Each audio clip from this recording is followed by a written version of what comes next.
Hi hello friends, அனைவருக்கும் வணக்கம். இன்னைக்கு நம்ம சேனலில் என்ன பார்க்குறோம் பார்த்தீங்கன்னா, நம்ம இல்லம் தேடி கல்வி குழந்தைங்கள தாங்க பார்க்குறோம். ஈவினிங் வந்து அவங்க டியூஷன் வருவாங்க. வந்ததுமே வந்து படிக்க ஆரம்பிச்சிருவாங்க.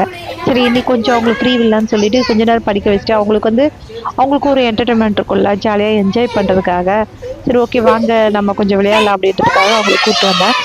அவங்க எல்லாம் ரைம்ஸ் சொல்கிறாங்க பாருங்கள்.